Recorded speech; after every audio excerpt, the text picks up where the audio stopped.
आज के इस धम्म वर्ग में उपस्थित सभी ब्रह्मचारी और धम्म मित्र और विषय के अंतर्गत जो हम अभ्यास करने जा रहे हैं, मन प्रतिक्रियात्मक और सृजक, इस विषय का हम अभ्यास पिछले कुछ सप्ताह से हम कर रहे हैं। तो उसी ही विषय के अंतर्गत हम भवचक्र और प्रतीत समुत्पाद क्या है, प्रतिक्रियात्मक मन कैसे होता है, कैसे बनता है, और ये बनने की जो प्रक्रिया जो है वो किन कारणों से, किन परंपराओं से, किन हेतुओं से बनती है, और उस कारण से क्या परिणाम विपाक होता है, और विपाक कैसे फिर से कारण में परिवर्तित होकर दूसरे फल को, दूसरे विपाक को निर्माण करता है। इस प्रकार से निरंतर चलने वाली जो प्रक्रिया जो है, यही प्रतीत समुत्पाद है। उसी को कहते हैं कि ये होने से ये होता है।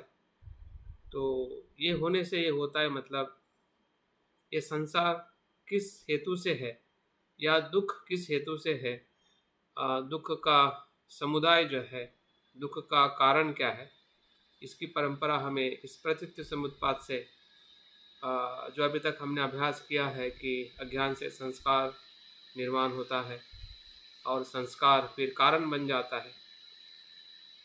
वो वैसे परिणाम है अज्ञान का, लेकिन फिर बाद में वो कारण बन जाता है विज्ञान निर्माण करने को। विज्ञान निर्माण होने के बाद विज्ञान अपने में कारण बन जाता है नाम रूप निर्माण करने को।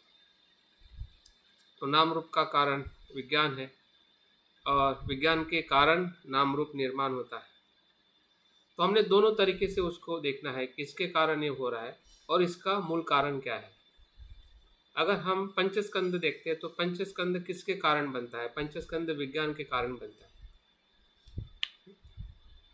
विज्ञान के कारण पंचस्कंद, जिसे हम नाम रूप कहते हैं, और नाम रूप के कारण छह इंद्रिय है ना, छह इंद्रिय का निर्माण होना, जो आज हमारे इस भौतिक शरीर में, और एक मानसिक जो हमारा मन इंद्रिय है। तो इस प्रकार से छह इंद्रियों से हम संसार के विषयों के साथ भौतिक और मानसिक स्तर पर हमारा जो संपर्क बनता है, वो छह इंद्रिय है।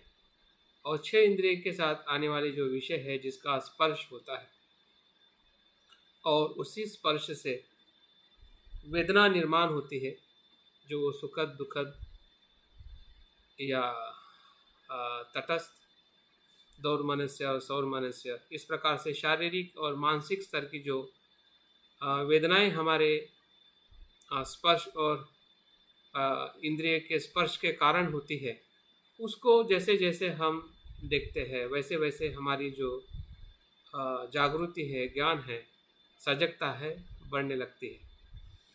और बौद्ध धर्म का दूसरा नाम ही जागरूकता है, सजगता है। तो जैसे जैसे हम सजग हो रहे हैं अपने धम्म जीवन के माध्यम से, और साथ साथ में सांसारिक जो हमारी अनुभव है, सांसारिक जीवन की जो हमारी समस्या है, वो भी एक धर्म का ही अनुभव है। क्योंकि संसार है इसलिए ही बौद्ध धर्म है। तो बौद्ध धर्म का जो भी हम आचरण कर रहे हैं, समझ रहे हैं, तो उसके साथ साथ में हम अपने जीवन की सत्यता है या जीवन का जो दुख है, उसको भी कहीं ना कहीं हम समझने का प्रयास कर रहे हैं। क्योंकि जीवन के दुख को समझना ही बुद्ध का पहला आर्य सत्य है। जब हम उसको भली भांति अपने पंचस्कंद में उसको पहचानते हैं, बुद्ध की शिक्षा में चार आर्य सत्य को या पहले आर्य सत्य को ढूंढना ये बहुत सरल है, जो अक्सर हम वही काम कर रहे हैं। बुद्ध की शिक्षा में सत्य ढूंढने का कि ये चार आर्य सत्य है या ये पहला आर्य सत्य है। लेकिन पंचस्कंद के भीतर या पंचस्कंद का जो स्वभाव को देखते हुए आर्य सत्य को देखना, या चार आर्य सत्य का जो पहला आर्य सत्य अगर हमें अनुभव करना है, तो वो हमारे ही पंचस्कंद के भीतर है। या पंचस्कंद के अनुभव में है, और वो अनुभव हमें प्रतीत्य समुत्पाद से ही संभव हो सकता है। दूसरा कोई मार्ग नहीं है जिससे हमें पहले आर्य सत्य का, प्रथम आर्य सत्य का अनुभव हो, और उसका अनुभव होना ही एक प्रकार से प्रतीत्य समुत्पाद की धारा को समझना है, क्योंकि उसकी शुरुआत ही दुख के अनुभव से होती है कि दुख क्या है और दुख का कारण क्या है, और उसी को समझाने की जो प्रक्रिया जो है, जो हमें प्रतीत्य समुत्पाद में बुद्ध हमें बताते हैं कि किस प्रकार से दुख आर्य सत्य को हमें समझना है। तो जैसे जैसे हम एक एक कड़ी को, एक एक निदान को हम देखते जा रहे हैं, वैसे वैसे हमारे जो दुख के जो लहर से या उसके जो स्तर है खुलते जा रहे हैं। हमारी जो समझदारी जो है धीरे धीरे स्पष्ट होते जा रही है। उस समझदारी के ऊपर जो एक लहर थी या एक आवरण था या कुछ अस्पष्टता थी, उस अस्पष्टता से भी हम धीरे धीरे स्पष्ट होते जा रहे हैं। अगर ऐसा अनुभव हो रहा है तो निश्चित ही समझिए कि हम उस विषय के गहराई को हम स्पर्श कर रहे हैं या उसका हम अनुभव लेने का प्रयास कर रहे हैं, क्योंकि इस विषय को या इस सत्यता को समझना एक क्षण में ही संभव है अगर उसको हम समझना चाहते हैं, क्योंकि एक क्षण का ही अनुभव है। जैसे कि वर्तमान में जो घटित हो रहा है उसका अनुभव ही प्रतीत्य समुत्पाद। अगर हम सुनते सुनते भी अगर हमें इसका एहसास हो जाए कि ये सुनना प्रतीत्य समुत्पाद से संभव है,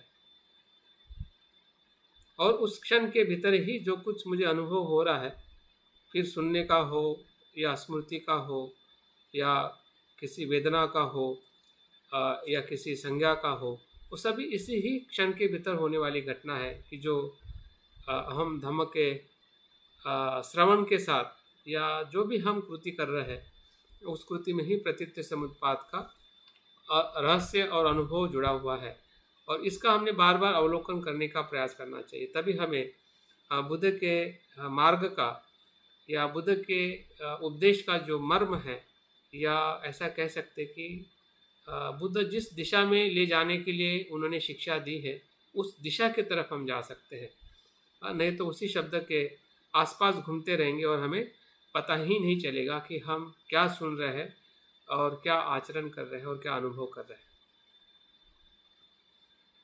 तो इसलिए हमने जो प्रक्रिया घटित हो रही है इंद्रियों के विषय के स्पर्श के साथ, और जो वेदनाएं हो रही है, तो वेदना किस प्रकार से हमारी तृष्णा बन रही है, अगर हमें एक क्षण में भी पता चलता है कि इसके वेदना के कारण इस प्रकार की तृष्णा बन रही है, फिर वो काम तृष्णा हो, भव तृष्णा हो, विभव तृष्णा हो, तो इस आधार पे भूतकाल में भी ऐसी बनी होगी या ऐसी बनती थी जिसके कारण हमारा लोभ या द्वेष या ज्ञान इतना क्यों बढ़ा है, कैसे इतना बढ़ते गया होगा।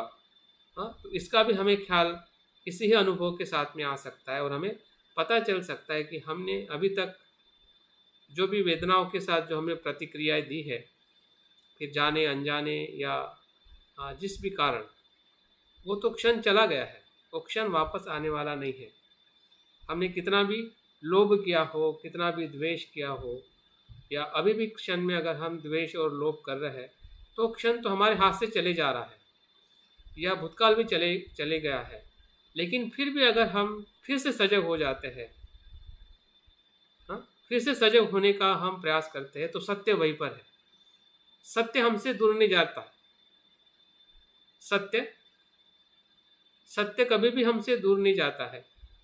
सत्य उसी क्षण में है, हम सत्य से दूर जाते हैं जब हम भूतकाल में चले जाते हैं, पश्चाताप के अग्नि में जलने लगते हैं कि यार सब कुछ बुरा हो गया, कैसे होगा, इतना कुछ मेरे में बुराई है। तो उसी ही बुराई के साथ हम पश्चाताप करते करते ही वर्तमान को हम समाप्त कर देते हैं, और वर्तमान की जो सत्यता जो है, जो हमारे सामने से बहुत ही एक शुद्ध अनुभव में गुजर रही है, उसके वास्तविक स्वरूप में उसका जो अनुभव जो है, उस अनुभव की तरफ हम देख ही नहीं पा रहे।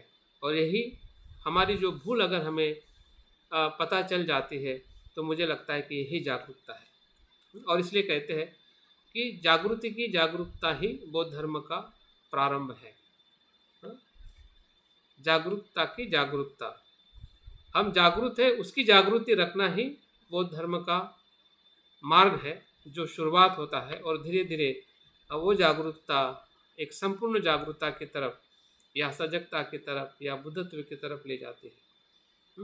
तो हमारी जो जागरूकता है उसके प्रति जागरूक रहना, यही प्रतीत्य समुत्पाद का अनुभव होना और अनुभव का क्या कहते हैं, अनुभव के साथ में आगे जा रहे हैं इसका अनुभव होना, इसी ही प्रतीत्य समुत्पाद के प्रक्रिया को समझते हुए हम उसका अनुभव ले सकते हैं। प्रतीत्य समुत्पाद के अगर हमें पहलू पता चलने लगे इसका मतलब हम जागृति रख रहे हैं। अगर नहीं हो रहा है इसका मतलब हमारे पास में जागृति नहीं है, जिसके कारण हमें ये समझ में नहीं आ रहा है या उसको हमें और जागरूकता से समझने का प्रयास करना है। तो आज हम जो बाकी जो कड़ियाँ है तृष्णा से उपादान, कल हमने वेदना से तृष्णा देखा था और तृष्णा में हमने देखा था कि किस प्रकार से 3 प्रकार की जो तृष्णाएं हमारी विकसित होती है वेदना के कारण, काम तृष्णा हो, भव तृष्णा हो और विभव तृष्णा। और उसको हमने देखा है कि वो तृष्णा जो है वो हमारे वर्तमान जीवन का वो कर्म है जो वेदना के परिणाम से उत्पन्न होता है। वेदना परिणाम है और उस वेदना को जब हम प्रतिक्रिया देते हैं और प्रतिसाद देते हैं, यही से हमारा प्रतिक्रियात्मक मन और सृजक मन की यहाँ पे गति निर्धारित होती है कि हम अपने चित्त को, मन को प्रतिक्रियात्मक बना रहे हैं या सृजक बना रहे हैं। वेदना के जागृति के साथ ही वेदना सृजक मन में परिवर्तित हो जाती है, जो श्रद्धा से प्रीति और प्रीति से सुख और एकाग्रता और ध्यान के हम या आध्यात्मिक जीवन के गहराई में हम प्रवेश करते हैं। और यही वेदना को जब हम प्रतिक्रिया देते हैं कि जैसे कि सुखद वेदना हुई और उसके सुखद वेदना को हम प्रतिक्रिया दें कि हाँ ये मुझे बार बार चाहिए, इसी के साथ मुझे रहना पसंद है, इसी को अगर हम बार बार इच्छा रखते हैं तो वही लोभ जो है वहाँ पे हमारा विकसित होने लगता है। या जो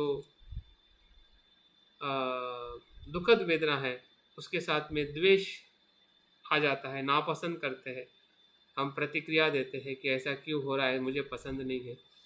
फिर वो रूप हो सकता है, शब्द हो सकता है, गंध हो सकती है, स्वाद हो सकता है। और वहाँ पे जैसे ही हम प्रतिक्रिया देते हैं तो वो नकारात्मक प्रतिक्रिया, द्वेष की प्रतिक्रिया के साथ हम उस वेदना को देखते हैं और वही फिर हमारे तृष्णा का कारण बन जाती है। लोभ भी तृष्णा है और द्वेष भी तृष्णा है। लोभ का ही विपरीत जो स्वरूप जो है वो द्वेष है। द्वेष अपने आप नहीं आता है, जब मन किसी इच्छा को पूर्ण नहीं करता है तभी द्वेष की निर्मिति होती है। तो द्वेष ये लोभ का ही एक दूसरा स्वरूप है कि जो हमारे चित्त में तृष्णा के या तृष्णा बनकर हमारे मन में निर्माण होता है या वो विकसित होता है। तो इस प्रकार से हम वेदना तक आए थे और वेदना के बाद हम तृष्णा और तृष्णा से आज हम उपादान की तरफ बढ़ते हैं कि उपादान क्या है।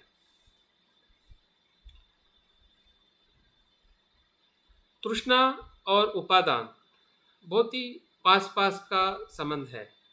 जैसे कि हमने स्पर्श और वेदना का संबंध देखा था और उसी प्रकार से इसकी जो जोड़ी जो है बहुत ही क्लोज है, मतलब उसको अलग अलग करना भी कभी कभी कठिन जाता है, क्योंकि हम अक्सर शब्दों में तृष्णा और आसक्ति एक ही शब्द से हम परिचित होते हैं कि तृष्णा ही आसक्ति है और आसक्ति ही तृष्णा है, लेकिन उसमें बहुत ही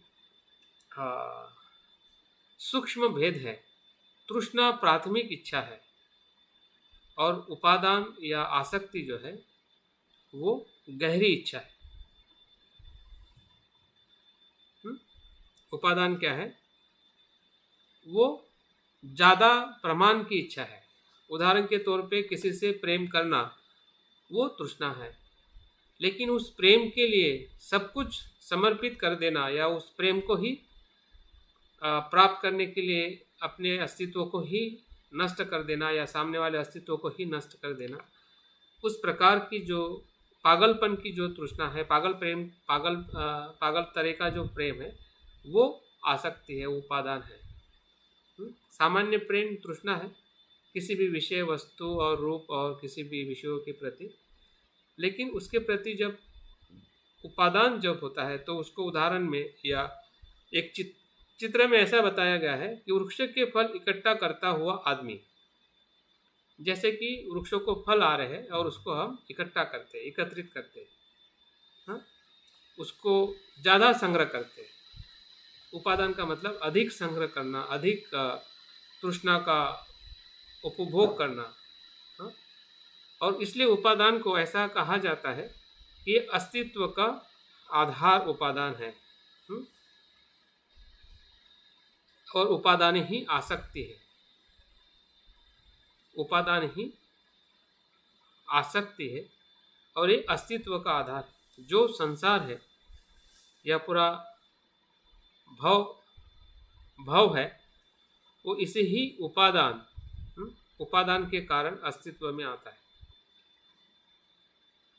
और उपादान भव को जन्म देता है, मतलब आने वाला जो पुनर्भव है, जिसे हम पुनर्जन्म कहते हैं, या फिर से आने वाला जो हमारा पुनर्भव है, पुनर्जन्म है, उसका आधार भी उपादान है। तो उपादान ये इस प्रकार से है, इस प्रकार से उसको तीव्र तृष्णा के स्वरूप में देखा जाता है। उग्र और तीव्र तृष्णा, जिसको हम लोभ भी कहते हैं और कभी कभी उसको मोह भी कहते हैं, मूढ़ता कहते हैं, हाँ? मूढ़तापूर्ण तृष्णा ही उपादान है।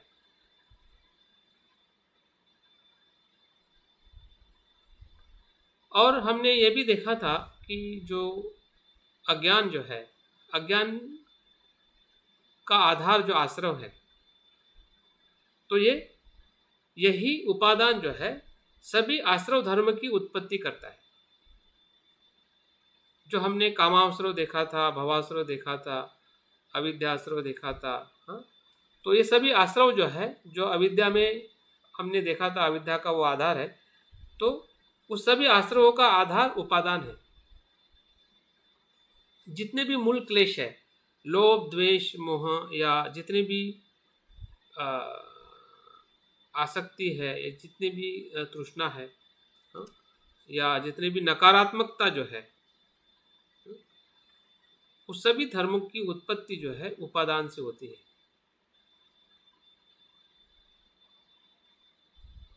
और ये पंच स्कंदों के उपादान स्कंदों के साथ में भी जुड़ा हुआ है। पंच स्कंद का उपादान मतलब पंच स्कंद की आसक्ति। पंच स्कंदों की आसक्ति के रूप में भी इसको बताया जाता है। फिर रूप का उपादान स्कंद है, वेदना का है, संज्ञा का है, संस्कार का है और विज्ञान का है। तो इस अर्थ से भी पंचस्कंद में भी इसको उपादान के रूप में देखा जाता है। और ये आलंबन में दृढ़तापूर्वक ग्रहण करने वाले धर्मों को उपादान कहा जाता है। मतलब जो भी आलंबन है, विषय है, उसमें दृढ़तापूर्वक ग्रहण करने वाला ये धर्म है। दृढ़तापूर्वक मतलब बहुत ही पकड़कर। तृष्णा में जो पकड़ जो होती है वो उतनी मजबूत नहीं होती जितनी उपादान में होती है।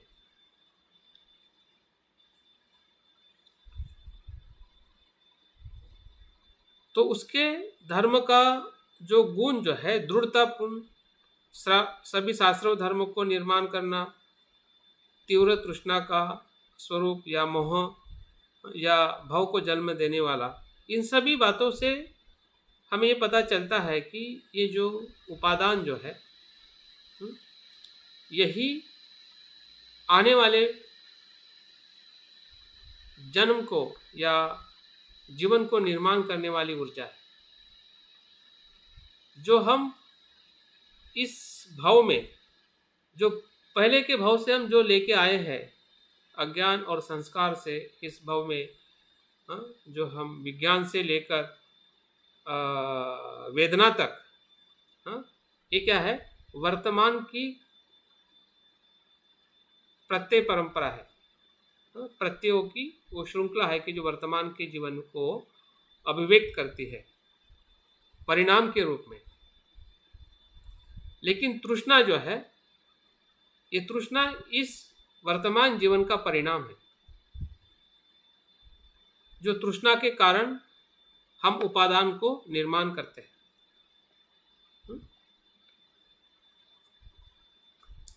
तृष्णा के कारण जो उपादान निर्माण हो रहा है वो एक प्रकार से विपाक है, और वही विपाक कारण बन जाता है अगले जन्म के लिए, जिसे हम भव कहते हैं। तो सभी जो कर्म और विपाक, जो हमने कर्म नियम अगर हम समझना चाहते हैं या जो हमारा थोड़ा उसका अभ्यास है, तो कर्म नियम और प्रतीत्य समुत्पाद का बहुत गहरा रिश्ता है। और कर्म नियम का अगर सही अर्थ में, कर्म नियम से अगर हमें बुद्धत्व प्राप्त करना है तो हमें प्रतीत्व समुत्पाद समझ के ही कर्म नियम का आचरण करना पड़ेगा, नहीं तो कर्म नियम हमारे लिए बंधनकारक बन सकता है, भले वो कुशल कर्म हो। अगर हम प्रतीत्व समुत्पाद के तत्व को नहीं समझते हुए अगर कुशल कर्म भी करते हैं या कर भी रहे हैं, तो वो कहीं ना कहीं उपादान का हिस्सा बनकर वो भव को ही निर्माण करेगा, भव को तोड़ेगा नहीं। अगर वहाँ पे हम प्रतीत्व समुत्पाद के तत्व को नहीं समझते हुए या उसकी जो सजगता या उसका जो अनुभव अगर हम नहीं लेकर अगर कर्म, कुशल कर्म कर रहे, तो वो भी एक प्रकार से उपादान है, आसक्ति है। और कैसे है, उसको हम 4 भागों में उसको विभाजित किया गया है, 4 प्रकार का उपादान या 4 प्रकार की आसक्ति का वर्णन किया है। देखते हैं वो क्या है, उससे हमें बहुत सारी बातें समझ में आ सकती है कि वो फिर वर्तमान का परिणाम हो या वर्तमान का जो कर्म हो, वो किस प्रकार से आने वाले भव को कैसे निर्माण करता है। और जिस प्रकार से बुद्ध कहते हैं कि हम ही हमारे सृजककार है, हम ही अपने आप को निर्माण करते हैं।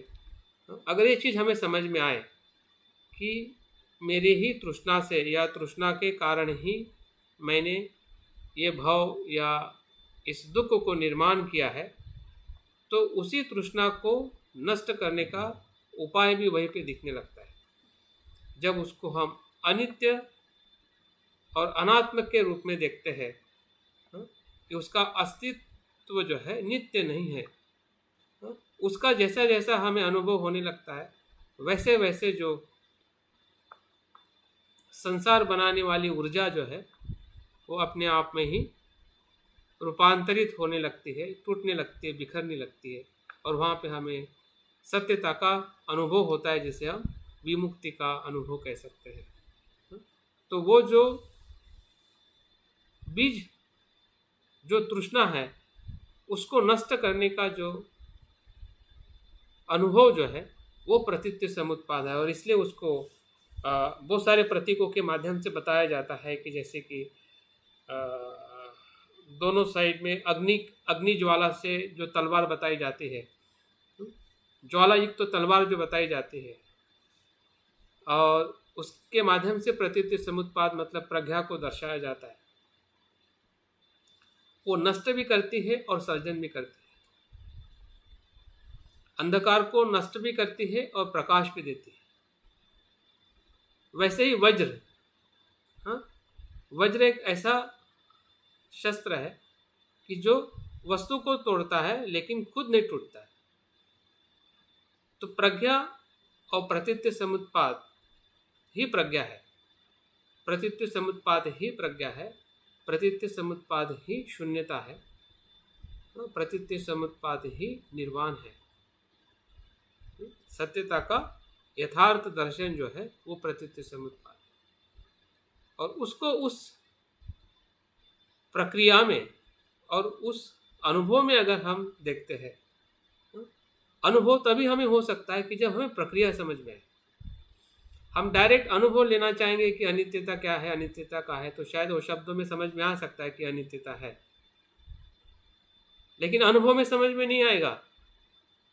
लेकिन अगर आप प्रक्रिया को देखते हैं, जैसे कि मैं बोल रहा हूँ, आप सुन रहे हैं, और सुनने की प्रक्रिया आपको पता चल रही है कि आपके चक्षु है, आपके कान है, शब्द है, और उससे निर्माण होने वाला विज्ञान है।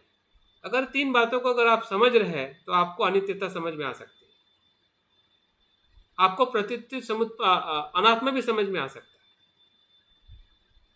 अगर आप प्रक्रिया को नहीं देखोगे तो आप समझ नहीं पाओगे कि अनित्य अनात्म कैसे घटित होता है और किस आधार पे घटित होता है, और आप किस आधार पे उसको मानोगे कि अनित्य और अनात्म। क्योंकि अज्ञानी मन तो मानना ही नहीं चाहेगा कि अनित्य है, अज्ञानी मन तो यही देखेगा कि नित्य है।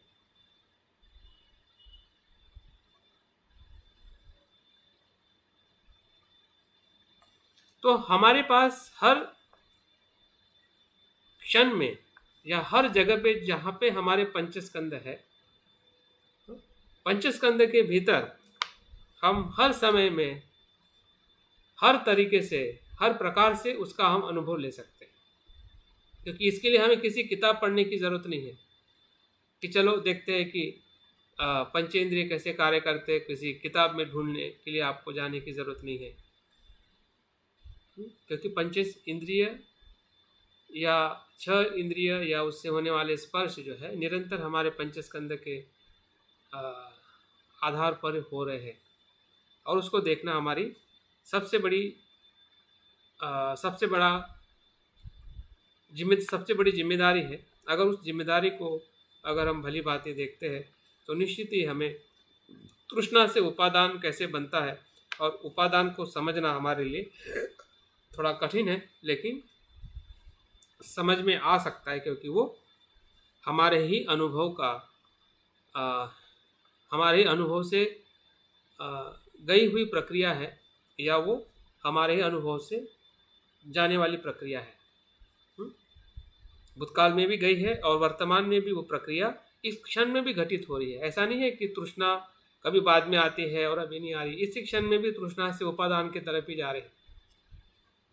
हमारा भाव चक्र जो है क्षण प्रति क्षण निरंतर गतिशील है, रुका हुआ नहीं है। हम रुके हुए, हम सोए हुए हैं, लेकिन भाव चक्र रुका हुआ नहीं है। और क्षण प्रति क्षण वेदना के साथ तृष्णा, तृष्णा के साथ उपादान और भव हम निर्माण करते जा रहे हैं, और होने वाले आने वाले जाति को हम निश्चित निर्माण करने वाले हैं। क्योंकि ये निरंतर चलने वाली प्रक्रिया, जब तक उसको हम जागृति से देखते नहीं तब तक वो निरंतर बहती रहती है। तो चार प्रकार से उपादान को बताया गया है। तो पहला जो उपादान जो है वो कामोपादान उपादान है, काम वासना का उपादान, जो हमने तृष्णा में भी काम तृष्णा देखी थी। अभी काम तृष्णा और काम उपादान में क्या फर्क है? यहाँ पर भी भौतिक वस्तुओं के प्रति आसक्ति है, वहाँ पर भी भौतिक वस्तुओं के प्रति आसक्ति है, लेकिन वो आसक्ति प्रारंभिक स्तर पर है, वेदना से आई हुई है।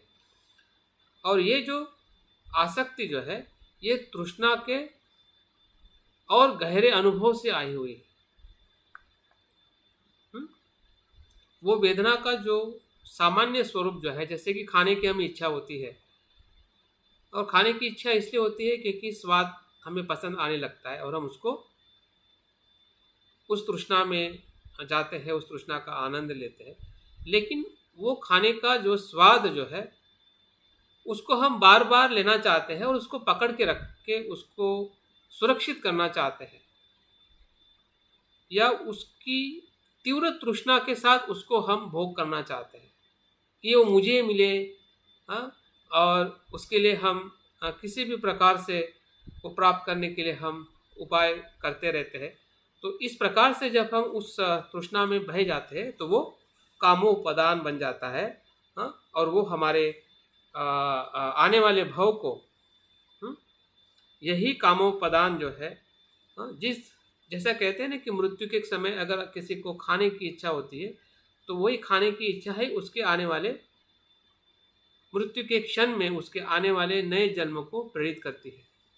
अगर रूप की तृष्णा आ जाती है किसी को देखने की या किसी को भोगने की, किसी के पद की, धन की, प्रतिष्ठा की, तो वही जो कामोपादान जो तृष्णा जो है, या आसक्ति जो है मृत्यु के क्षण में, क्योंकि अभी भव निर्माण हो रहा है, आने वाला भव तैयार हो रहा है कि हमारा पुनर्जन्म क्या होगा, नेक्स्ट बर्थ में हम क्या बनेंगे, इसकी शुरुआत जो है वो कामोपादान से हो रही है। और इसलिए यहाँ पे जो तृष्णा जो है, ये आसक्ति जो है, वो तृष्णा से अधिक तीव्र है, उसका जो स्वरूप जो है और उग्र है, और इस प्रकार से उसको हमने देखना चाहिए। फिर वो तृष्णा 6 इंद्रिय से तो होती है, लेकिन भंते संरक्षित जी जो 3-4 प्रकार की तृष्णा को लेके काफ़ी ज़्यादा हमें सचेत करना चाहते हैं। एक तो भोजन की तृष्णा, दूसरी धन और संपत्ति की तृष्णा, तीसरी जो सेक्स को लेकर या स्त्री पुरुष के प्रति जो आकर्षण जो है दोनों को भी एक दूसरे के प्रति, और प्रतिष्ठा की, इन 4 प्रकार की जो कामोपादान जो है, तृष्णा जो है, इसको हमने भली भांति पहचानना चाहिए। हाँ, हम कितने कामोपादान में हैं, उपादान में हैं, क्योंकि संसार ही उसी में ही जन्म लिया है, हमारा जन्म उसी में ही हुआ है, इसलिए उसका नहीं होना या उसको नापसंद करना ये सही तरीका नहीं है। फिर वो अपने खुद के लिए भी हो या औरों के लिए भी हो। अगर आप नापसंद करोगे तो आपका उसके प्रति नकारात्मक दृष्टि बनेगी, और वो दृष्टि कहने की सम्यक दृष्टि से विपरीत रहेगी। क्योंकि संसार इसी से ही जन्म ले रहा है, इसी में ही जी रहा है, तो उसको हमें उसी स्वरूप में देखना चाहिए कि हाँ, उसका अस्तित्व होना बुरा नहीं है, उसका अस्तित्व होना बुरा नहीं है, लेकिन अस्तित्व के उपयोग की जो प्रमाण जो है, और उसके प्रति हमारा जो विधायक दृष्टिकोण जो है, सकारात्मक दृष्टिकोण, वो महत्व का है। अगर आप भोजन, सेक्स, प्रतिष्ठा और धन को अगर आप नकारात्मक लेते हैं तो उसमें जो हमारी ऊर्जा जो है उसको हम रूपांतरित नहीं कर पाएंगे,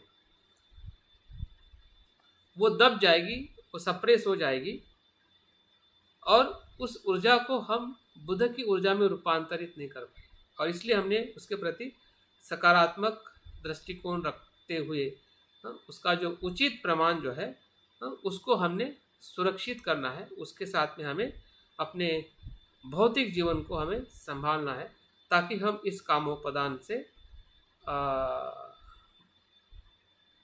मतलब संतुलन रख सके। अन्यथा ये कामोपादान हमारे अस्तित्व को पूरी तरह से क्या कहते हैं, जकड़ लेने वाला है, क्योंकि वो उसका स्वरूप ही उग्र है। एक जातक कथा के माध्यम से बुद्ध यहाँ पे एक बात बताना चाहते, अनुशासिक जातक कथा है। बुद्ध के समय जो फिर से सभी ने चेहरे बंद कर दिए, मेरा ही चेहरा खुला है, और सुभाष जी का।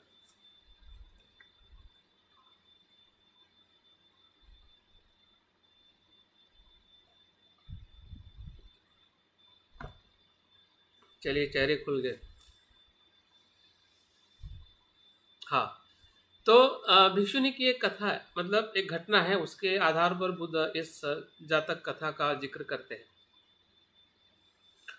तो कुछ भिक्षुनियाँ श्रावस्ती में रहती है, और उसमें से एक जो भिक्षुनी जो होती है वो रोज़ भोजन के लिए एक घर में जाती है या एक जगह पर जाती है, और उसको लगता है कि इस जगह पे बाकी भिक्षुनियों ने भोजन के लिए नहीं जाना चाहिए। उसके मन में आसक्ति या कह सकते हैं कि एक अनुराग निर्माण होता है भोजन के प्रति, और वो सोचने लगते हैं कि बाकी भिक्षुनियाँ यहाँ पे नहीं आनी चाहिए। इसका उस विचार करने लगते, उपाय ढूंढने लगती है।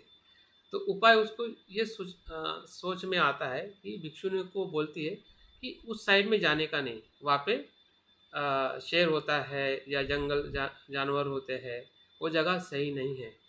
हाँ? और खुद उसी दिशा से जाती है, क्योंकि वो उसको पता है कि वहाँ पे भोजन उसको अच्छा मिलता है और उस भोजन के लिए बाकी भिक्षुनी नहीं आनी चाहिए। इस प्रकार से वो बातें करती है। तो बाकी भिक्षुनी उस पर विश्वास रखती है और उस दिशा से वो भोजन के लिए नहीं जाती, वो अकेली जाती है। एक दिन क्या होता है, जब वो भोजन के लिए जाती है तो भोजन करने के बाद जब वो उसी रास्ते से आती है तो एक भेड़िया जो है उसके पैर को टक्कर मारता है और उसके जांघ की हड्डी टूट जाती है। हड्डी टूटने के बाद तो चल भी नहीं पाती है। तो वहाँ से रास्ते पे चलने वाले कुछ लोग हैं उसको मदद करके आश्रम तक या भिक्षुनी के संग तक लेके आते हैं। और जब ये पता चलता है भिक्षुनियों को कि भाई खुद तो बोलती थी कि इधर नहीं जाने का, और वही खुद जाके अपने शरीर के पैर को तोड़ के आई है, तो ये बात जब भिक्षुनी संघ में पता चलती है और बुद्ध तक ये बात जब पहुंचती है, तो बुद्ध उस भिक्षुनी के इस वर्तन को या इस अवस्था को देखकर उसके पूर्व जन्म की वो कहानी बताते हैं। तो बताते हैं कि मैं पूर्व जन्म में एक पक्षी के रूप में, मेरा बोधिसत्व के रूप में मेरा जन्म हुआ था, और उसे ही जिस पक्षी के योनि में मेरा जन्म हुआ था, इसका भी उस पक्षी योनि में जन्म हुआ था। जी, जो भिक्षुनी की जो अवस्था यहाँ पे हुई थी। और वो आगे बताते हैं कि उस समय कुछ कारणवश हम एक जगह से दूसरे जगह पे जाने के लिए हम सभी पक्षियों को बोल रहे थे यहाँ से हमें चले जाना है, क्योंकि यहाँ पे भोजन के लिए पर्याप्त भोजन नहीं है, तो हमने दूसरे जगह पे जाना चाहिए। लेकिन उसमें से एक जो चिड़िया जो होती है, एक यही भिक्षुनी जो होती है पूर्व जन्म में, हाँ, वो ये बताती है कि भाई इस रास्ते पे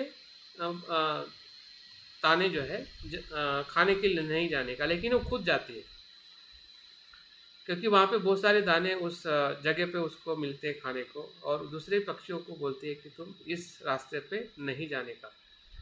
तो जब वो खुद खाने के लिए जाती है तो रास्ता काफ़ी आने जाने वाला होता है वाहनों का, तो उस रास्ते में उसका मृत्यु हो जाता है। दाने खाते खाते वो इतनी मस्त होती है कि उसको पता ही नहीं चलता है कि आगे पीछे से कुछ वाहन आ रहा है, और वो तड़प तड़प के वहीं पे मर जाती है। और तब वो बताते हैं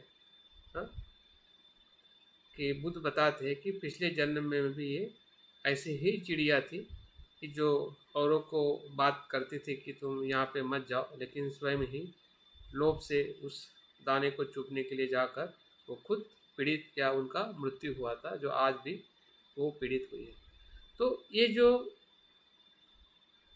कथा है या एक स्टोरी जो है, घटना जो है, ये हमें दिखाती है कि इस जन्म में या पूर्व जन्म में या हमारे जो कर्म और कर्म के परिणाम जो है, और निरंतर कहीं ना कहीं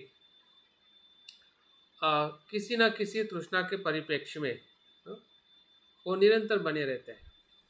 फिर वो ये भोजन की ही एक मात्र तृष्णा नहीं है। स्त्री को पुरुष की तृष्णा होती है, पुरुष को स्त्री की तृष्णा होती है, शब्द की तृष्णा होती है, स्वाद की तृष्णा होती है, मन के भीतर जो विचार है उसकी तृष्णा होती है। तो इन सभी तृष्णाओं से हमें क्या हो सकता है और क्या होता है, अगर इन कथाओं और इन संभावना के माध्यम से अगर हम समझ पाए, तो निश्चित ही है कि कामोपादान किस प्रकार की तृष्णा हमारे आने वाले भव को निर्माण कर सकती है, हाँ, इसकी हमें प्रतीति हो सकती है। दूसरा जो उपादान जो है वो है दृष्टि उपादान। दृष्टि में हमारे सभी विचार, मत, धारणाएं आती हैं। तो दृष्टि को तो 3 तरीके से देखा जाता है। भंते संरक्षे जी उसको मिथ्या दृष्टि, उचित दृष्टि और सम्यक दृष्टि, इन 3 दृष्टियों के माध्यम से वो हमें समझाते हैं कि दृष्टि जो है वो हमारा एक प्रकार की कुछ धारणाएं होती है, एक प्रकार का थॉट होता है कि जिसमें मिथ्या दृष्टि जो होती है काफ़ी कमज़ोर होती है।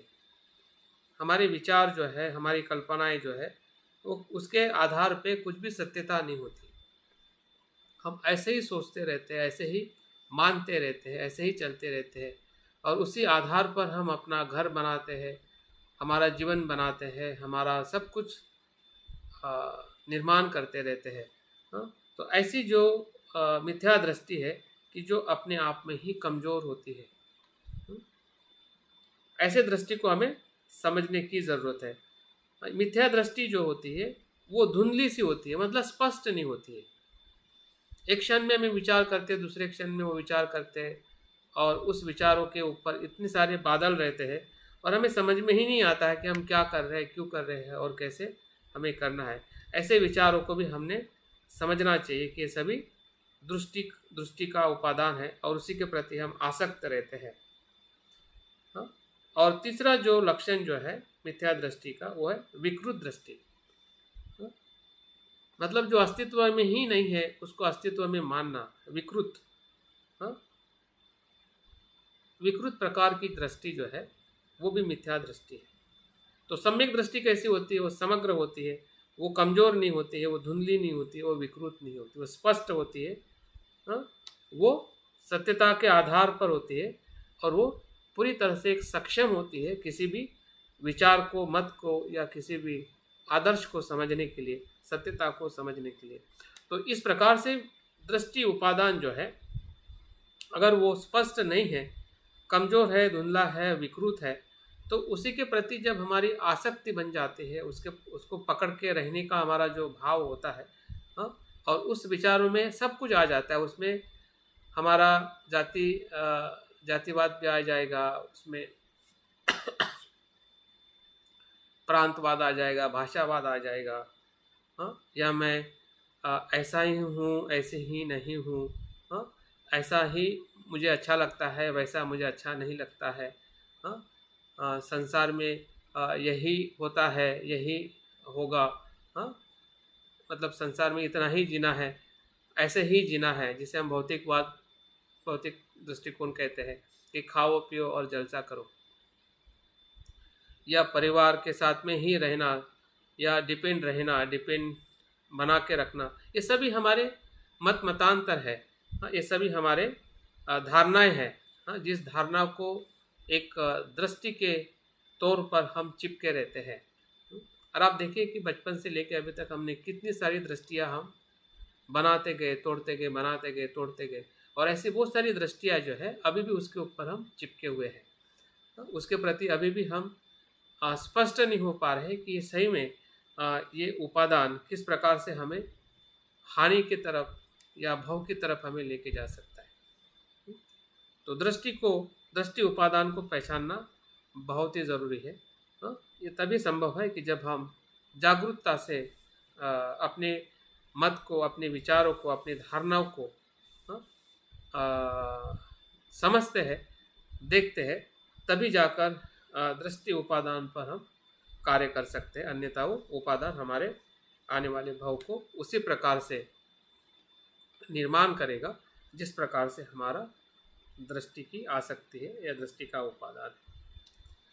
तीसरा जो उपादान जो है वो है शील व्रतोपादान। जो हम शील व्रत परामर्श, जो हमारा तीसरा जो बंधन जो है श्रोतापन अवस्था में, है ना, श्रोतापन अवस्था में जो शीलव्रत परामर्श जो है, यही वो बंधन है। इसमें जो उपादान में जो आए हैं वो सभी बंधन ही है, जो हमें श्रोतापन अवस्था में प्रवेश करने के लिए रोकते हैं। इसका मतलब वो रोकते हैं, इसका मतलब वो भव में जाने के लिए मदद करते हैं। ये उपादान क्या करते हैं, भव में ले जाते हैं। और इसको अगर हम समझते हैं या तृष्णा को कम करते हैं तो उपादान अपने आप कम हो जाएगा। अगर हम थोड़ा पीछे जाते हैं कि उपादान कहाँ से निर्माण होता है, तो उपादान तृष्णा से निर्माण होता है। अगर तृष्णा पे काम करते हैं तो तृष्णा कहाँ से निर्माण होती है। अगर हम थोड़ा पीछे जाते हैं तो तृष्णा तो वेदना से निर्माण होती है। तो वेदना पे अगर हम काम करते हैं तो तृष्णा पे काम होगा, और तृष्णा पे काम होने से वेदना उपादान पे काम होगा। तो फिर वेदना कहाँ से निर्माण होती है, तो वेदना के प्रति अगर हम इंद्रिय अगर संवर रखते हैं, हाँ, तो वहाँ पे वेदना प्रतिक्रिया में नहीं जाएगी। प्रतिक्रिया नहीं होगी तो फिर तृष्णा नहीं बनेगी, तृष्णा नहीं बनेगी तो उपादान नहीं बनेगा। जो बन गया उसको बाजू में रखो, बन गया ना, गया हो, तो भूतकाल में जाके तो हम कुछ नहीं कर सकते, लेकिन वर्तमान में तो है ना, अभी जी रहे हैं हम, मरे नहीं है ना। वर्तमान में तो हम जीवित है, आने वाले समय में तो हम जीवित है जब तक जीवित है। तो भूतकाल में हमने जो बनाया पहले जन्म में या इस भी जन्म में, बचपन से लेके अभी तक, वो तो भूतकाल ही हुआ है। लेकिन वास्तविकता में ना भूतकाल है ना भविष्य है, वर्तमान से ही भूतकाल होता है और वर्तमान से ही भविष्य होता है। यह सत्यता अगर हमें समझ में आती है तो हमें भूतकाल की चिंता करने की जरूरत नहीं है, कितना भी हमें द्वेष हो। सर, ये भूतकाल के परिणाम स्वरूप जो उपादान बन गए हैं या संस्कार बन गए हैं, तो वो इसी जन्म में ब्रेक करने के लिए क्या कर सकते हैं? ब्रेक करने के लिए हमें सबसे पहले उपादान जो हो रहा है ना, उसको समझना है कि कौन सा उपादान ज़्यादा हमारे में है, हमें दिखाई दे रहा है। ठीक है, क्या वो कामोपादान है, दृष्टि उपादान है, शिरोवृत्तापादान है, या आत्मोपादान है। ठीक है, अगर ये समझ में आता है तो उसका जो प्रत्यय जो है उसके तरफ हमें भीतर जाना पड़ेगा कि ये कहाँ से निर्माण होता है। तो वो तृष्णा से निर्माण होता है। ठीक है, उसका कारण मिल गया, तृष्णा का स्वरूप समझेंगे कि किस तरह की हाँ, तृष्णा है, तो तृष्णा पे फिर हमें वर्क करना है। वो एग्जैक्ट जैसा है वैसा का वैसा समझने के बाद फिर उसका हाँ, पीछे जाने का, उसके कारण में जाने का कि कहाँ से निर्माण हो रहा है, उसकी प्रक्रिया कहाँ से घटित हो रही है। वो तो वेदना के स्पर्श से तो पहले घट चुकी है, अब उसका उच्छेद कैसे करेंगे? तो मैं वही तो कह रहा हूँ कि इस प्रक्रिया को समझने से उच्छेद होगा। अगर अच्छा, आगे के लिए भी खत्म हो जाएगा? हाँ बिल्कुल, क्योंकि वर्तमान में तो प्रक्रिया तो घटित ही हो, खत्म हो जाएगा। वर्तमान में तो घटित ही हो रहा है, बढ़ते जा रहा है ना। देखो, अगर बढ़ना रोका जाए तो क्या होगा, बढ़ना अगर रोका जाए आगे नहीं बनेगा।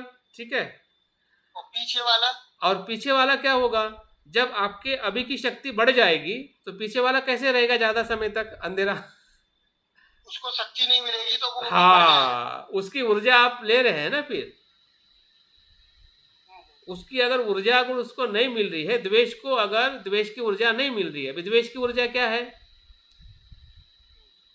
द्वेष की ऊर्जा क्या है, मैत्री ना, द्वेष की जो ऊर्जा जो है, नहीं सॉरी, अपोजिट उसका, हाँ, द्वेष की जो लालच है सर, लालच, नहीं, द्वेष की जो ऊर्जा जो है वो आपकी क्या कहते हैं, दुखद वेदना है। दुखद वेदना से आपका द्वेष बढ़ता है। ठीक है ना, दुखद वेदना से आपका द्वेष बढ़ता है, सुखद वेदना से आपका लोभ बढ़ता है।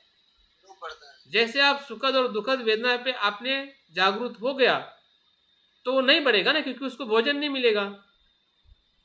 तो दोनों का आगे वाला जो परिणाम आना है, विपाक आना है, वो नहीं बनेगा। हाँ, उस वर्तमान में उसका विपाक नहीं बनेगा ना, वर्तमान में नहीं बनेगा तो भूतकाल तो वैसे भी अस्तित्व में नहीं है, वो तो सिर्फ भ्रम है। हमें वो डराना चाहता है कि भूतकाल में तुम बहुत बुरे थे या बुरे हो। ठीक है, ये जो मार जो है ना, वो भूतकाल का ही तो भूत बन के तो मार आता है। मार मतलब क्या है, 5 न्यूरॉन। लेकिन एक भय ये भी रहता है ना सर, जो आप बता रहे हैं कि वो आलय विज्ञान में जमा हो जाता है। कौन से? आलय विज्ञान में जमा हो जाता है। जमा होना मतलब ये नहीं है कि वो वहां पे वैसे ही अवस्था में रहेगा। जमा होने का मतलब क्या है? उसको खाद पानी मिलेगा तो वो फिर जीवित हो जाएगा। हाँ, वो जमा रहने का मतलब ये है कि उसको आपको रूपांतरित होना है। और रूपांतरित होने की परिस्थिति नहीं उपलब्ध कराएंगे, जागृति से हम रहेंगे तो फिर मतलब वो वहीं खत्म हो जाएगा। हाँ बिल्कुल। नहीं, उसके विपरीत भावना भी सर करे ना तो भी जल्दी खत्म हो जाएगा। विपरीत भावना उसकी, जिस चीज अगर इकट्ठा किया है कोई तो उसका दान शुरू करे, और द्वेष कोई है तो वो उसकी मैत्री करे, उस तरह नहीं, बिल्कुल आप बिल्कुल सही बोल रहे हैं, लेकिन वो करने की जो प्रक्रिया जो घटित हो रही है उस प्रक्रिया में आके हमें समझना पड़ेगा। जैसे कि हम मैत्री कर रहे हैं, ठीक है, अभी मैत्री करते करते मैत्री ही नहीं हो रही है, तो क्यों मैत्री क्यों नहीं हो रही है? तो कारण निकालना पड़ेगा। हाँ, मतलब वो कैसी मैत्री की घटना घटित कैसी होती है वो समझ में आना चाहिए ना। तो वो वेदना से मैत्री होती है, क्योंकि वेदना में जो नकारात्मकता है वैसी सकारात्मकता भी है, उसको ढूंढो ना। वेदना के भीतर जैसी नकारात्मकता है वैसे ही सकारात्मकता है, तो सकारात्मकता वेदना का आप अनुभव नहीं करोगे और मैत्री करोगे तो मैत्री हो ही नहीं पाएगी। आप ट्राई करो, मैत्री नहीं बन पाती है। अगर वेदना का अगर आपको एहसास नहीं हो रहा है और आप मैत्री कर रहे हैं, वो तो जरूरी है। सकारात्मक तो पहले होना ही पड़ेगा हर चीज में। तो वेदना सर आलय विज्ञान में तो सकारात्मक और नकारात्मक दोनों होंगे।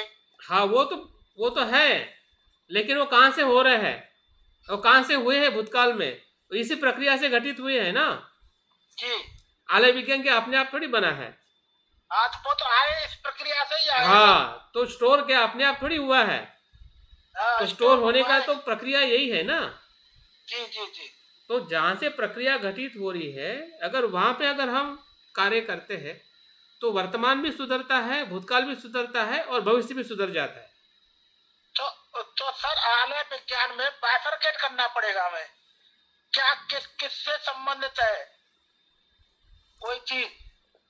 देखो, ये जो आलय विज्ञान की जो बात है ना वो यही है जो हम इसमें बात कर रहे हैं ना, उपादान में। ये उपादान ही आलय विज्ञान है, क्योंकि इसमें ही कामोपादान है, इसमें ही दृष्टि है, इसमें ही सीलवर्त परामर्श है। ठीक है, जिस सीलवर्त परामर्श की जब हम बात कर रहे हैं, इसमें कुशल भी बीज है और अकुशल भी बीज है। इसमें कुशल भी कर्म है और अकुशल भी कर्म है।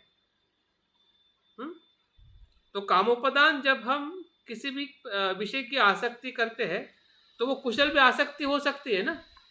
जी जी, वही कह रहा था सर। हाँ, तो इसलिए उसको आधुनिक मनोविज्ञान में इसको अजागृत मन की अवस्था से इसका संबंध है। अजागृत जो हमारा मन जो है और अजागृत मन ही जिसको हम आलय विज्ञान कहते हैं, तो इसी उपादान के इस कड़ी के अंदर जिसमें लिखा है ना, उसका वृक्ष से फल इकट्ठा करता हुआ आदमी। फल इकट्ठा मतलब क्या है? फल इकट्ठा करता है ना ये विज्ञान, ये उपादान है ना, फल को इकट्ठा करता है, बीज को इकट्ठा करता है, एकत्रित करता है। तो एकत्रित क्या करता है? कामोपादान एकत्रित करता है, दृष्टि को एकत्रित करता है, शील व्रत को एकत्रित करता है, और वो आत्मभाव को एकत्रित करता है। तो आत्मभावी तो कृष्ण मनोविज्ञान है कि जो आलय विज्ञान को वो गलत तरीके से देखता है। ठीक है, तो जो भी हम विज्ञानवाद या जो दूसरी परंपरा है उसमें जिस प्रकार से अभ्यास किया गया है, वो इसी में से ही उसको अलग इंटरप्रेट किया गया है ताकि हमें उसको और अच्छी तरह से उसको हम समझ सके। अन्यथा अगर हम आलय विज्ञान की हम बात करते हैं तो आलय विज्ञान यही है जिसको हम उपादान का निदान कहते हैं। तो देखते हैं आगे, बाकी प्रश्न होगा तो बाद में उसको हम थोड़ा और स्पष्टता के साथ में देख सकते हैं। तो हम तीसरे उपादान की तरफ देखते हैं कि शीलव्रत उपादान क्या है, जिसमें सभी प्रकार के नैतिक कर्म, कर्मकांड, पूजा पाठ सब कुछ उसमें आता है। ये कैसे उपादान होता है? ये सभी प्रकार के जो नैतिक या क्रियाकांड जो है उससे चिपकाव रहना, वो करना बुरा नहीं है। शील का आचरण करना, चैंटिंग करना या धर्म का जो भी हम आचरण कर रहे हैं, ध्यान करना, अभ्यास करना, हाँ, ये सभी जो हमारे रोज के कर्म हैं या क्रियाएं हैं, या संस्कारिक जो हमारे संस्कृति जो है वो बुरा नहीं है। बुरा क्या है? उपादान कब बनता है? जब उसको हम चिपक के रखते हैं, हाँ? उस परंपरा को या उस कर्मकांड को या उस कृति को, हाँ, जब हम चिपक के रखते हैं या चिपक जाते हैं या उसको हम पकड़ के रखते हैं, तब वो आसक्ति बन जाती है, शीलव्रत परामर्श बन जाता है। और यही शीलव्रत परामर्श जो 3 बंधन जो है, जो श्रोतापन्न की तरफ जाने के लिए हमें रोकते हैं, तो यही वो बंधन है कि जो उपादान का बहुत ही गहरा बंधन है। और इसको देखने के लिए 2 बातें समझना जरूरी है। बुद्ध की सभी शिक्षाएं, फिर उसमें शील आ गया, ध्यान आ गया, अभ्यास है, या फिर हमारी जो भी क्रियाकांड जो हम पूजा पाठ करते हैं वो सभी आ गया। तो बुद्ध कहते हैं कि मेरी जो धम्म की जो शिक्षा जो है, या मेरा जो धम्म जो है या उपदेश जो है, वो पतवार की तरह है। वो उस उद्देश्य तक ले जाने के लिए वो सिर्फ साधन है, साध्य नहीं है। बस यही हमें समझना है। जो भी हम शिलाचरण कर रहे हैं, पूजा पाठ कर रहे हैं, ध्यान कर रहे हैं, या जो भी हम अभ्यास कर रहे हैं, हाँ, या जो भी हम सभ्यता को या संस्कृति को हम आगे बढ़ा रहे हैं, तो वो जीवन का साध्य नहीं है, साधन है। जब उसको हम साध्य समझते हैं, तब वो शीलव्रत परामर्श बन जाता है या शीलव्रत उपादान बन जाता है। इतना ही इसमें फर्क है। मतलब जितने भी हमारे कुशल कर्म हैं या कुशल कृति जो हम धर्म के नाम पर या धम्म के नाम पर जो भी हम कर रहे हैं, हाँ, हमारा संपूर्ण आचरण जो है वो एक साधना के तौर पे है, साधन के तौर पे, साध्य के तौर पे नहीं है। साध्य तो निर्वाण है, विमुक्ति है, हाँ? तो बुद्ध कहते हैं कि मेरे धर्म को एक पतवार की तरह समझिए, हाँ? जैसे कि पतवार नाव से एक जगह पे दूसरे जगह पे ले जाने के लिए हमें मदद करती है। फिर हम उस पतवार को अपने सर पर या उसके प्रति हमारा चिपकाव होना उचित नहीं है।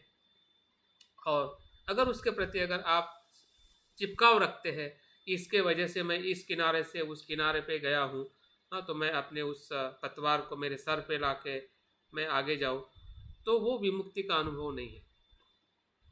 और इस प्रकार से हमने अपने सभी आचरण को टटोलना चाहिए। भले वो ध्यान का अनुभव भी हो, अगर हमें बहुत ध्यान के गहरे अनुभव भी आ रहे हैं, तो उसके प्रति भी हमने चिपकाव नहीं रखना है। अगर आपने चिपकाव रख दिया कि भाई ये बहुत ही अच्छा है और ऐसे ही होना चाहिए, ऐसा ही बार बार होना चाहिए, अगर उस चक्कर में अगर आपका मन फंस गया, तो समझ जाइए कि वो शीलव्रत परामर्श है। और इसलिए शीलव्रत परामर्श को जब हम आगे देखते हैं, तो वो काम लोक का भी हो सकता है, रूप लोक का भी हो सकता है, अरूप लोक का भी हो सकता है। इसलिए बुद्ध ने तीनों लोक के जो अनुभव को, हाँ, तोड़ते तोड़ते, उससे अनासक्त होते होते होते होते वो लोकोत्तर और विमुक्ति चित्त की तरफ आगे जाते हैं। अन्यथा हाँ, वो भी उसी अवस्था में फंस जाते, क्योंकि आने वाले जो अनुभव जो है, जब हम धम्म का आचरण करते हैं, बहुत गहरे, बहुत सुंदर और बहुत विधायक होते हैं। और उस कुशल अनुभव को भी अगर हम पकड़ के रखते हैं, धर्म को पकड़ के रखते हैं, या उसके प्रति अगर हमारा चिपकाव और लगाव बन जाता है, तो फिर वो एक प्रकार से हमारे लिए हानिकारक या आने वाले भव को निर्माण करने वाला बन जाएगा। तो अगर वो भाव निर्माण करने वाला ना बने, इसकी हमें सतर्कता रखनी चाहिए कि वो सभी साधन है, साध्य नहीं है। आगे हम आते हैं। सर इसमें सर मेरे मेरे कि जैसे हमें आनापान सती ध्यान करते हैं और जागृति अगर हमारी आ गई और जागृति के बाद में क्या आनापान सती को छोड़ दे? हाँ, फिर जागृति से आगे जाना है। आनापान सती करते रहोगे तो जागृत बन के बुद्ध कब बनोगे? तो वो पतवार को छोड़ना है सर। हाँ, बिल्कुल जी बिल्कुल जी बिल्कुल सही है। हाँ सर। और उसमें आने वाले अनुभव को भी छोड़ना है ताकि आप दूसरे अनुभव की तरफ जा सके। नहीं पहले अनुभव में भी आप पकड़ के नहीं बैठना है सर उसे। पहले अनुभव को हमें पकड़ के नहीं रखना है। ठीक है, ठीक है सर, धन्यवाद सर। तो धर्म में आने वाले हमें सर विमुक्ति पे भी काम करना है कि हमें फ्रीक्वेंटली चेक करते रहना है कि हमें कहाँ पर चलना है। विमुक्ति के लिए हमारी अभी तक क्या प्रयास है और हम क्या गेन किया है, ये भी हमें आकलन करते रहना चाहिए। उसी के आधार पर हम आकलन कर सकते हैं कि हमारा शीलवत परामर्श हो रहा है या शील से समाधि और प्रज्ञा की तरफ जा रहे हैं। ठीक है, शील से हम प्रज्ञा की तरफ जा रहे हैं या शील व्रत परामर्श बन रहा है, बंधन बन रहा है। तो और बंधन बनने का कारण तब होता है कि जब उसको हम साध्य समझते हैं, शील को ही साध्य समझते हैं या ध्यान को ही साध्य समझते हैं, तो वो हमारा शीलवत परामर्श बनने की सब संभावना है। और ये अक्सर हमारे आध्यात्मिक जीवन में और आध्यात्मिक लोगों के लिए सबसे बड़ा चैलेंज है या सबसे बड़ी मतलब ऐसा कह सकते हैं कि न्यूरन है और न्यूरन के साथ वो बंधन भी है। और बंधन अगर समझ में आता है तो टूटने में भी ज़्यादा समय नहीं लग पाएगा, क्योंकि हम जागरूक है, क्योंकि हम समझने के लिए प्रयत्नशील है। तो निश्चित ही वो समझने से हम आगे बढ़ सकते हैं और हम बढ़ने का प्रयास कर रहे हैं। चौथा जो उपादान है वो आत्म उपादान है, जिसमें आत्मा में विश्वास रखना, ये बहुत खतरनाक है। और यही है पहला जो बंधन जो है कि जो श्रोतापन अवस्था में जो सत्काय दृष्टि जो है, सत्काय दृष्टि है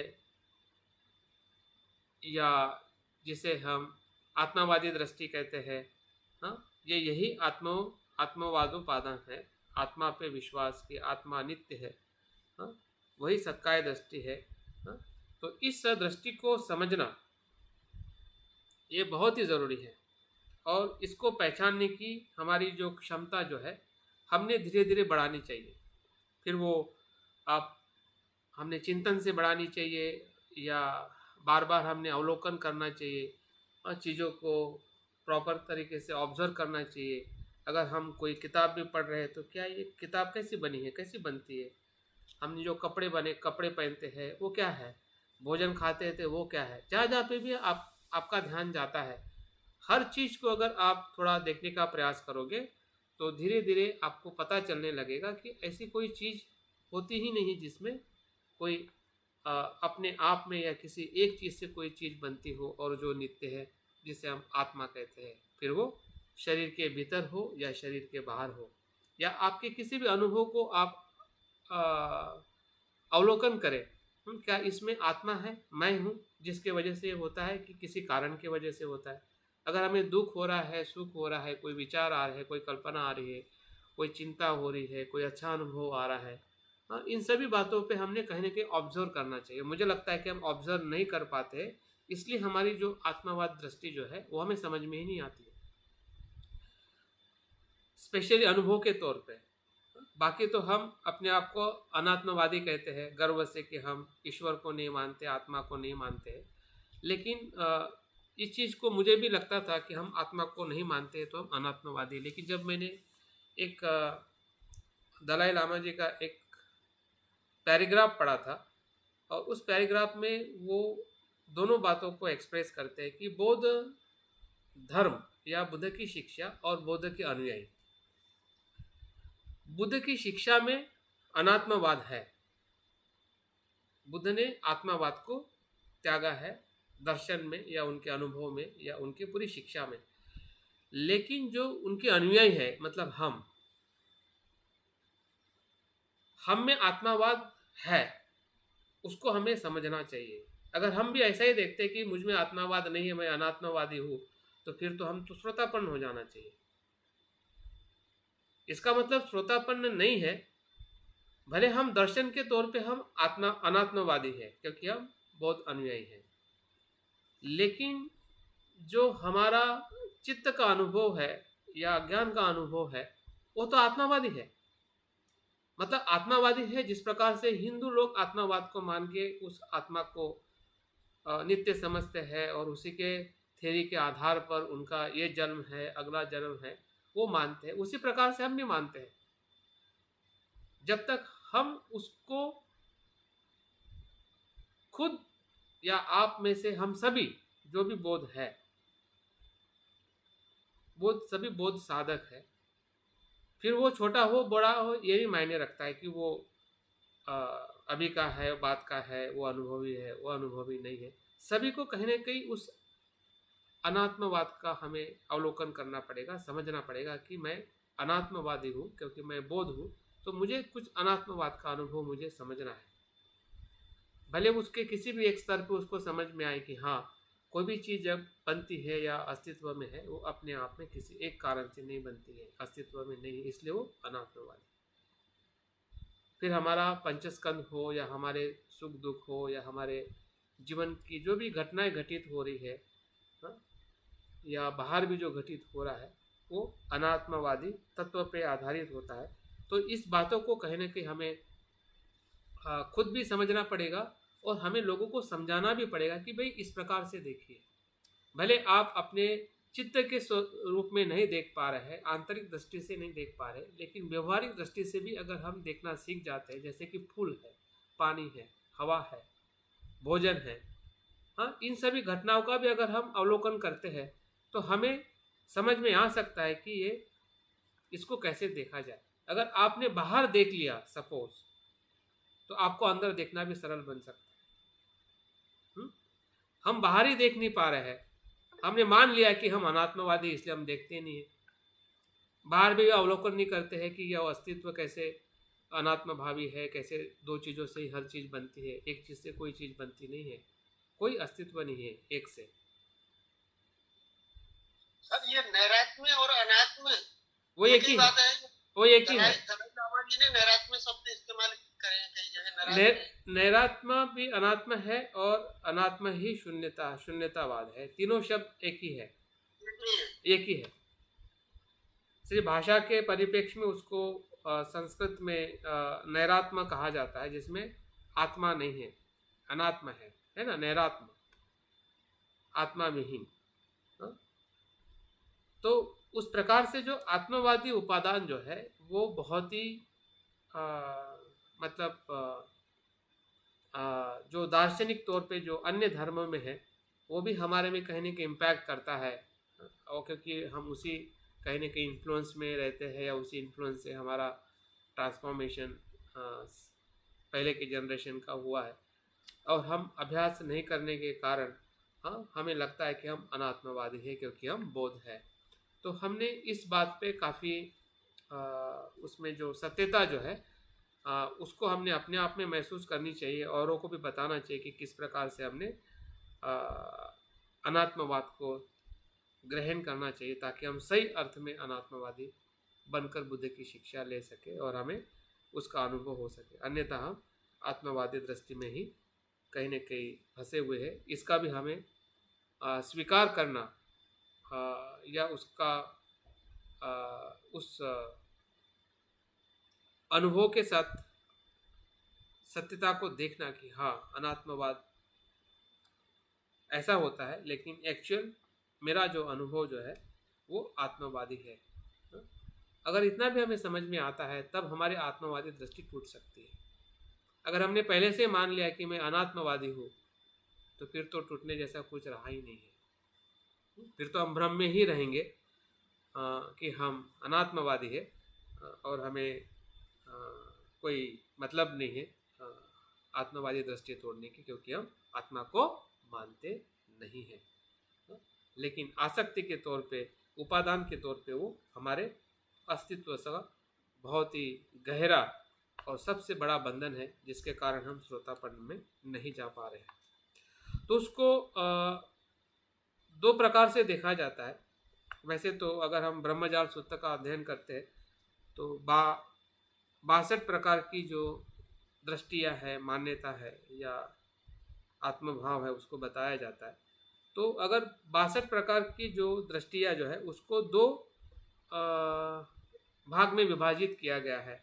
एक तो आदि के संबंधित कि आदि मतलब आदि में क्या था या किस में से क्या उत्पन्न हुआ, और दूसरी जो धारणा जो है, दूसरी जो दृष्टि जो है अंत के संबंधित। आदि मतलब पूर्व अवस्था और अंत मतलब बाद की अवस्था। तो इन दो दृष्टियों से संपूर्ण जो मान्यता है या मिथ्या धारणा जो है विकसित हुई है, जिसको हम सामान्य शब्द में हम देख सकते हैं कि एक शाश्वतवाद दृष्टिकोण कि यही है, और एक उच्छेदवाद दृष्टिकोण या उच्छेदवाद का दृष्टिकोण।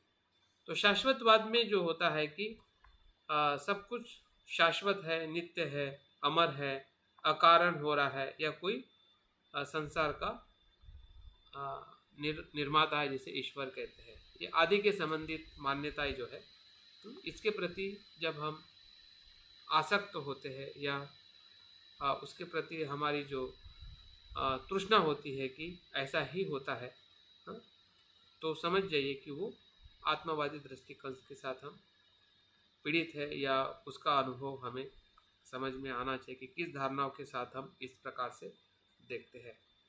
दूसरा है अंत के बाद, कि मृत्यु के बाद आत्मा होती है नहीं होती है, उसका उच्छेद होता है, उसका अस्तित्व होता है नहीं होता है। तो ये भी एक प्रकार से आत्मवाद का ही दृष्टिकोण है। मृत्यु के बाद या संसार के आदि में, यही द्वंद्व में पूरा आत्मवाद या ईश्वरवाद या जो मिथ्या धारणाएं जुड़ी हुई है, कि मृत्यु के बाद बिल्कुल नहीं होता है, या संसार के आदि के बारे में जो बताया जाता है कि कोई न कोई अकारण है या ईश्वर ने निर्माण किया है, शाश्वत है, अजर अमर है। तो इन सभी दृष्टियों का जो आधार जो है, या इस दृष्टि को निर्माण करने का जो मूल स्रोत जो है, वो आत्मावादी दृष्टिकोण है। मैं मेरा, मैं मेरा जो भाव जो है, मैं का जो अस्तित्व जो है, नित्य मानने का कि मैं नित्यता का जो अनुभव मैं में होता है, जबकि वो वैसा अनुभव नहीं है, लेकिन उस भ्रम में उसको हम पकड़ लेते कि मैं है। जैसे कि उदाहरण के तौर पे अंधेरे में हम चलते हैं और हमें कोई कपड़ा दिखाई देता है और हमें लगता है कि सांप है, जबकि वो भ्रमित अवस्था है। भ्रम के कारण उसके प्रति हम भयभीत हो जाते हैं, लेकिन एक्चुअल में वो नहीं होता है। तो मैं का भी अस्तित्व भी ऐसा ही है, और इसलिए बुद्ध ने उसको अनात्म कहा है, अनित्य कहा है कि मैं का ऐसा स्वतंत्र अस्तित्व नहीं है, यही सत्यता है।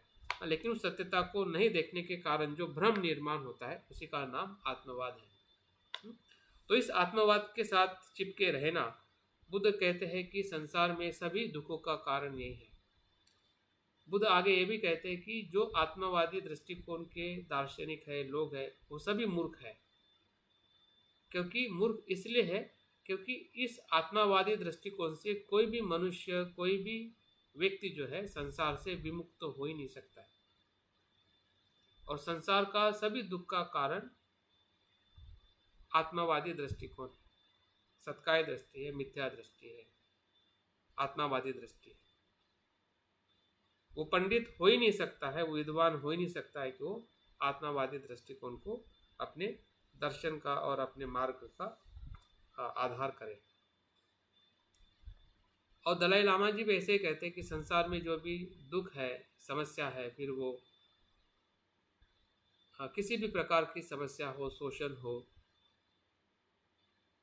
या आर्थिक, सामाजिक, राजकीय जो भी समस्या हो, वो इसी ही मैं के भ्रम के कारण ही सभी समस्याएं निर्माण होती है।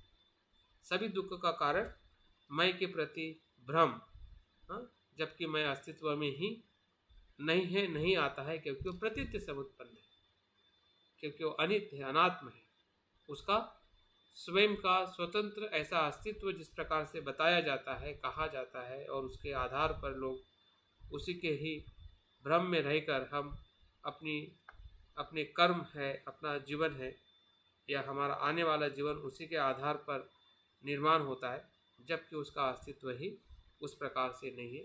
ये तभी पता चलता है कि जब हम उसको प्रतीत्य समुत्पाद में देखने का प्रयास करते हैं। अगर नहीं करते तो वो भ्रम हमारे आने वाले भव का कारण बन जाता है, जिसे हम उपादान से भव कहते हैं या पुनर्जन्म कहते हैं।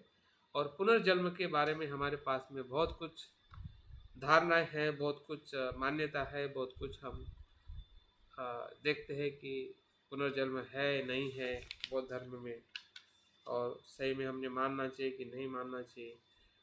तो मानना चाहिए कि नहीं मानना चाहिए, आत्मवाद कह रहे हैं ना, आत्मवाद जो है अनात्म और अनित्य जो दोनों जो सत्य है वो सत्य दृष्टि को ही नकार देता है। हाँ हाँ बिल्कुल सही बात है। इसलिए मुझे लगता है ये सारे बंधन या दुखों का या निर्वाण प्राप्ति का सबसे बड़ा मतलब मूल बाधा है। बिल्कुल। और आत्मावाद तभी टूटता है कि जब हम प्रतीत्य समुत्पाद को समझते हैं। जी जी। तो मुझे लगता है कि ये समय हो चुका है, और अभी हम उपादान से भव के तरफ या पुनर्जन्म के तरफ जाने के पहले हम इसी जन्म में अपने तृष्णा को और उपादान को थोड़ा अपने और अनुभव पे देखने का हम प्रयास करेंगे। और कल के या आने वाले सत्र में या सप्ताह में उपादान से भव कैसे होता है, जो जाति या जन्म का कारण है, तो भव के बारे में थोड़ा हम और गहराई में अभ्यास करेंगे कि भव के बारे में काफ़ी कुछ हमारे पास में संभ्रमित या अस्पष्टता हमारे मन में रहती है। अगर हम उपादान को समझे तो निश्चित ही भव को भी समझना हमारे लिए सरल हो जाएगा कि भव आने वाला पुनर्जन्म जो है और क्यों और कैसे होता है और कैसे उसको हमने समझना चाहिए। तो ठीक है, बहुत बहुत साधुवाद आज के इस सत्र में बने रहने के लिए। तृष्णा से उपादान की तरफ हम बढ़े, और बढ़ने का मतलब हमें अपने इस भव को तोड़ने के लिए बढ़ना है, भव को बढ़ाने के लिए नहीं। देखते हैं कि हम कितने सफल हो सकते हैं कि हम अपने भव चक्रों को तोड़ सकें। बहुत बहुत धन्यवाद, साधुवाद, जय भीम, नमो बुद्धाय। जय भीम सर, नमो बुद्धाय। बहुत सारा जय भीम, नमो बुद्धाय, जय भीम, नमो, बहुत बहुत धन्यवाद।